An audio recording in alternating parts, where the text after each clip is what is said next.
morning, and welcome to the Ohio Department of Aging's Healthy Aging Expo. I'm Ursel McElroy, Director of the Ohio Department of Aging. I was appointed by Governor Mike DeWine in 2019 to direct the department. We are proud to represent nearly 3 million Ohioans who are aged 65 or older, and our vision is to make Ohio the best place to age in the nation. One of the most important ways we move toward that vision is by promoting healthy aging, helping people stay well, live longer, and remain independent in their communities they love. Today, we're having a real-world conversation about what healthy aging truly looks like, what actually makes a difference, and how families and communities can support one another along the way. I'm joined by two panelists who deeply understand the value of living a healthy lifestyle and aging well, and I'm excited to dive into the discussion with them. Please join me in welcoming Cal Davis Richardson. Hello, hello. Retired NFL player, Super Bowl champion, successful entrepreneur, and co-director of healthcare initiatives for the NFL Alumni Association, who has dedicated his post-football career to philanthropy, health and wellness advocacy, and community impact. Please also join me in welcoming Ryan Shazier.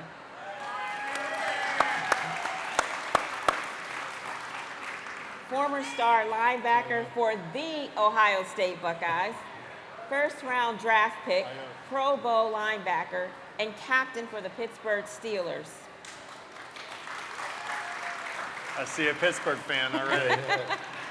Ryan is currently the president and chairman of the Ryan Shazier Fund for Spinal Rehabilitation and is dedicated to helping individuals and families overcome barriers, achieve their goals, and build lives filled with independence, possibility, and hope. So, I'm going to ask both of you. When people hear healthy aging, they often think it's something they have to worry about later in life. What's one thing you wish everyone, whether they're 25 or 75, would start doing today to help them stay healthy as they age? Kyle, we'll start with you. Oh, thank you. Thank you so much for having Ryan and I here today. Look, I mean, you look at the life cycle of a football player, on average, we're aging ourselves from the career we play. We chose, we raise our hand, we choose that career. And so once we get out of football, I think it's important that we start looking at ourselves in a better sense that currently is not there today, I think with a lot of young players, which is when you're done with that contact sport, start thinking about your health and wellness immediately, which is the routine. Yes. So what is your health routine for that day? It doesn't just stop because your football stopped. Right. We do, as former players, on majority, we get into a routine where we stop doing what kept us healthy, right? You didn't have the motivation. And that does start a downward cycle for a lot of guys. So routine right now, staying in a healthy routine from a high level, that's probably the biggest point that I could say, that we as former players have to start thinking about exactly when you retire. And we'll talk more about that, I'm sure. Absolutely. Ryan? Yeah, I would say when it comes to just overall health, it's what you put in your body and how you move throughout the day. Well, one thing, even with myself now, when I used to play, I used to eat really, really healthy. And sometimes now I still slack off with it. And so sometimes just eating healthy or getting outside and just going for a walk, just staying active, just things that you have to do that sometimes seems a little harder than it is. Yes. It's not that hard. And to me, I had to learn how to walk again, and it was just by, trying to wiggle my toe. So to me, I just think trying to get up every day, trying to do a little bit more than you did the day before, and it helps you build that routine like you were talking about. Absolutely, absolutely. And so, Ryan, to that point, you trained your whole life to be a professional athlete, and then an injury put you on a new path. How did you learn to move forward? And what lessons can you share with anyone who is facing unexpected changes in their health or their abilities? So one thing that I did to help me move forward is a lot of times when people are trying to overcome something, they look at the big picture and they look at the whole game. So, and I like to break things down in football terms. And if I'm trying to win the game, I don't just look at it one touchdown at a time. I look at it one first down at a time. Wow. So I broke every single thing down, broke every single day down by one first down at a time, because as you get 10 yards at a time, you score a touchdown. If you get enough touchdowns, you win the game.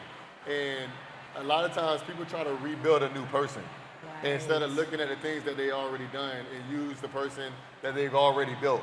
Wow. So I look back at the times in my life and the struggles that I overcame, and that helped me overcome what I've done. So I was a kid that grew up with alopecia, and so from early ages, I understood people had to deal with adversity and just understand, like, all right, if I want to get through this, I understand what I have to go through. So when I got hurt with my spinal cord injury, I just stayed very positive, and I was just like, hey, if I want to learn how to walk again, I got to wiggle a toe. I got to learn how to stand up. I got to take it one day at a time instead of just looking at where I'm at now, because a lot of times people compare themselves to the person they were in the past, and they don't compare themselves to the person that was hurt in that moment. And if I compare myself to where I was in the moment, I'm so much better than I was when I was laying on that field. Wow, that is incredible. That is incredible. Kyle, what's one lesson from your football career that helped you stay healthy and active? You know, when you're playing at the level of the professional, you know, you're always looking over your shoulder, right, Ryan? Yeah, definitely. There's always the, you know, from the coaching aspect, you know, it's always your next play, right? So from the health of my day-to-day routine, I am thinking about what I am going to do for the next day, the night I go to bed. Wow. So for me, and this is where we are today in life, which is there's a lot of great health medicines and innovations that are happening out there. But what excites me more is just there's a lot of people talking about just getting back to the basics and how simple sleep, having good sleep is. Just touching your toes and just moving and walking, like Ryan was saying. That's just as important and easy for all of us to do. So I'm monitoring. I saw you're wearing the Oura ring. You know, you can get caught up in these kind of statistics and stuff. But for me, I'm starting to measure. I want to see. And when I get tired of this ring, I just take it off and I put it away because I need some time just to myself or not worry about that. But at some point, you got to have a baseline. You got to start saying, all right, this is what I did today and this is what I achieved. And for me, I'm now putting my mind towards my sleep at night is preparing me for the next day. So Absolutely. part of my routine. Absolutely, I love that. I love that, having a routine. Something I'm actually trying to work on, making sure I have a really good routine. It's a Working process, out, right? going to sleep, right? Absolutely. So this question is for both of you. What are some everyday habits you think make the biggest difference in healthy aging? You mentioned sleep, you mentioned your routine, but are there any things in particular, one or two, that you think have really hit it out the park for you? I'll go first. Food right now. I think food, Okay. right? So if you look at everything out there right now, look, when Ryan and I were playing football, we had the best locker room. We had the best concierge care you could ever have, right? There was a motive, and we all knew it. It was get the player to Sunday, perform on Sunday, and that was the life. It was crazy. And you never, like your kids had the sniffles. Hey, don't worry about it. Call the doc. They take them the back door, make sure everybody's taken care of, VIP service. We don't have that anymore. Yeah. We're outside of it. I'm 20 years outside of this league, and I understand. The perfect world would be that we all had concierge care, but we don't. Right. So what can we do? We put things within our own control. And food and everything we're taking in, gut health, my mind is thinking a lot about that. I'm not perfect. I still like to eat sweets. So I'm struggling with that, you know, from here to there. But I try to do it during the morning time now so that, in theory, my carbs are burned off throughout the day. I don't know if that's reality, but that's just what I'm working on. I'm just being conscious of my food right now and trying to think about my gut health. Absolutely. Yeah, Right. yeah, you took it right out of my mouth. I completely agree when it comes to what you eat, but I'm gonna go with the other avenue and it just being active, because a lot of times, you might not feel like doing something, and Right. when you don't feel like doing something, you feel like, all right, I'm gonna push it off to the next day. Yep. I remember it was one year, the next day turned into 4 months for me.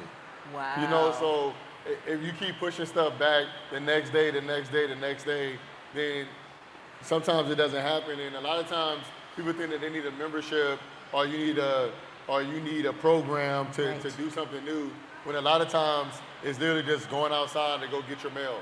Or it might be walking down the street, walking a quarter mile. You don't have to walk a whole mile. Because after you start doing a few quarter miles, you're like, hey man, I'm feeling a little bit better. Let me go a little bit further. It could be even, I remember for me, when I first started getting better, I would literally just walk from my kitchen to the living room. Wow. And then if you're doing that every single time there's a commercial, you're still getting a couple miles in throughout the day, but they just look a little different. So it's just doing things different, and then it becomes a routine like eating breakfast.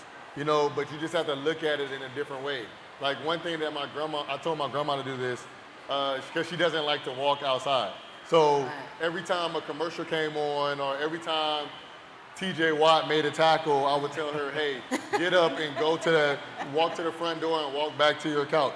And she ended up losing about 10 pounds just doing that. Wow. Because every single day a commercial came on, she'll get up and go and sit down. There's commercials all day Right. long and you're just not even noticing it, but you're taking 5 minutes to walk instead of you doing it constantly. I love that. I love And that. TJ Watt's a good tackler. That's so, a good you know, tackle. Maybe that helps her routine. So I want to pivot for a moment to something that's likely on the minds of many of the people who've come here today, and that is this topic around caregiving. I know it's a topic that's important to both of you. So how can families support aging loved ones in a way that feels respectful? And Ryan, I'll start with you on this one. So I'm really excited when we talk about caregiving because I was actually somebody on the receiving end. And to me, I feel like to be a great caregiver, but then also do it in a respectful way, is asking the questions of what do you need from me? How can I be there for you? And seeing what the person that you need, the person that you're taking care of needs. But then also in the reverse side of it, sometimes there's going to be hard days, and showing up on those days consistently and showing the person that you care for them, that you're always there for them. Yes. To me, that's the respectful way of being there because being a caregiver is not a job that most people apply for. It's a job that happens because you love somebody Yes. and they're in a situation that they didn't think they were going to be in, or you didn't think they were going to be in, and now you're there for them. Yes. So showing up for them on those hard days and the days that you actually don't want to be there is a way of being respectful because you're showing them that you love them and they're not a burden. Absolutely. Absolutely. Look, Hi. this topic is relative to, I think, well, everybody in this building eventually will have this topic of caregiving. And Ryan, you're a great advocate for this, what you did with your own journey. But you too will become a caregiver to others. Yeah. I'm going to be a caregiver to others. And, last year we were at the Hall of Fame this time, and one of our sponsors was ARP. I said, okay, how are we going to talk to some of our crowd that's 50 plus, right? Right. And then the lower crowd. And they said, quite honestly, our topic is going to be around caregiving. And ARP defines it as 18 to whenever. So if you think about that younger population now, that's where ARP is defined caregiving. Because if you think about taking care of your mom, that could start at 18, literally, and or your dad, and all this cycle. So it's part of our country we've got to do a lot better job of. We got to address it, we got to look at it. For me personally, I grew up in Missouri. My mom and dad are still in Farmington, Missouri, south of St. Louis, little country town. That was me. I live now in Maryland, long ways away from mom and dad. Dad has dementia. My mom is the caregiver. we're right now in that moment where I'm trying to help my mom and my brothers, which are in Missouri but not close, not close enough, right? So how do we handle the caregiving support to my mom, who really is being affected just as much as my dad on his dementia? Yes. And it's not easy. It's not a conversation that is just, it's multifaceted. For my mom and dad, they've decided they want to do their care in the home.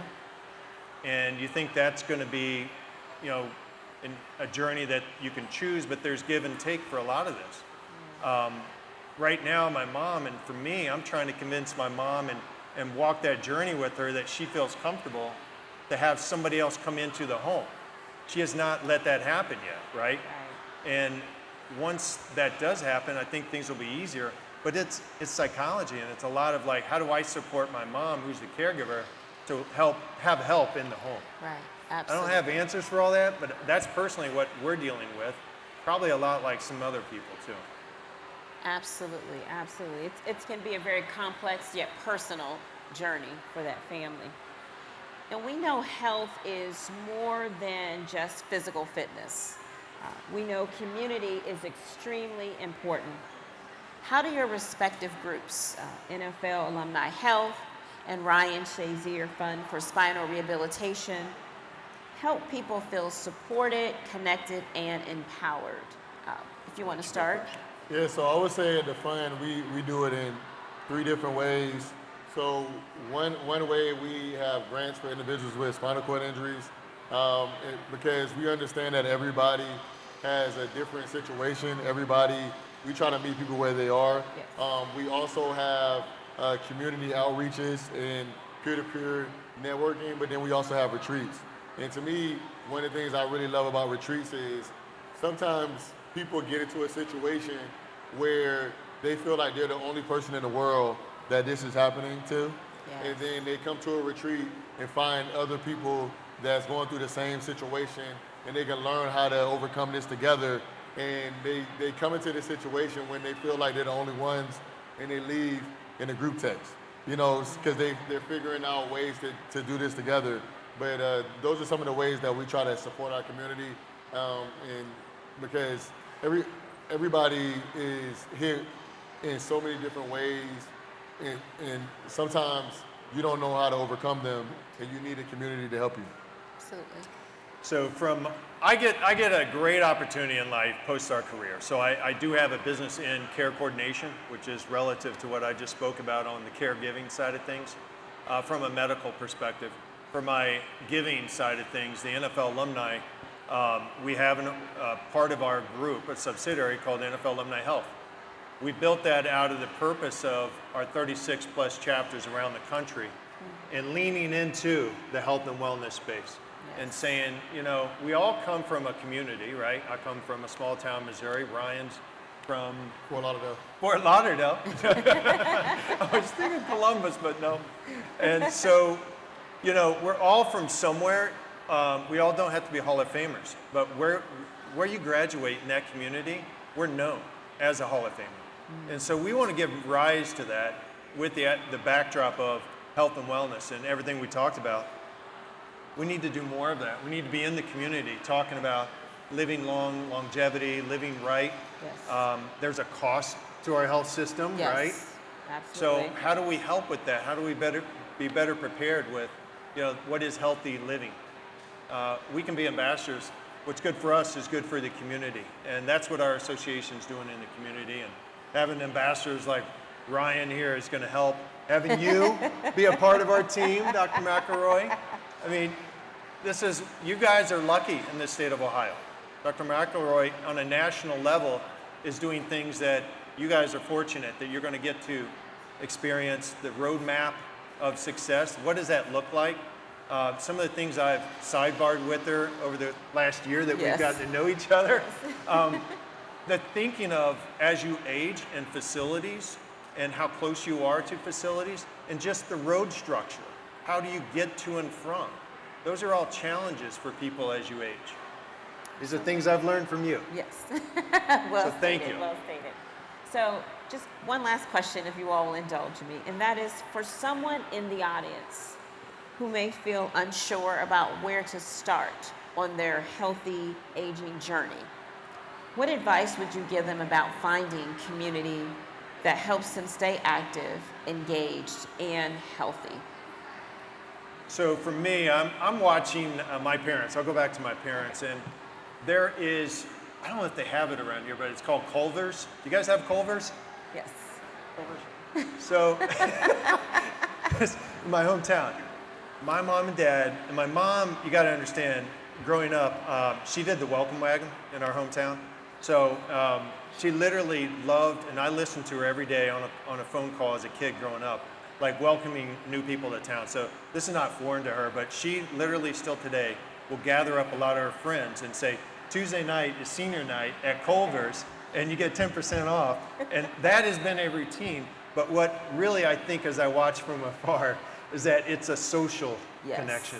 Yes. So I think everybody has to have that social connection with a friend, or else you're going to spiral into a personal journey as you age, and that's not going to be a good place. So I'm encouraging social interaction. Absolutely. Yeah, I'm gonna have to second you on that. I'm really big on community. I'm really big on friendships. Like I live in Pittsburgh, and I don't have any family in Pittsburgh, and my family is my friends.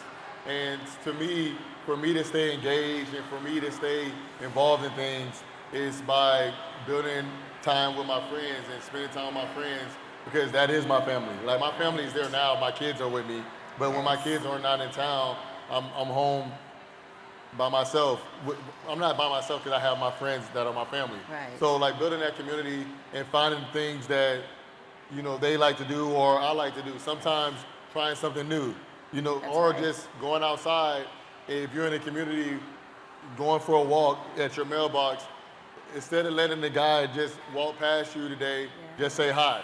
You know, because you never know, being able to meet that new friend, that new person can allow you the opportunity to get outside a little bit more. And community and friendships and social networks, it allows you to bring more out of life instead of keeping it to yourself. Absolutely. So whether you're a retired NFL player or simply navigating everyday life, healthy aging is a team effort. I think you would agree with me on that. It takes resilience, community, and commitment, no matter your age. So I want to thank you. If you can help me thank our panelists, Kyle Richardson and Ryan Chazier, for sharing your insights. And thank you to everyone here today for investing in your own healthy aging journey.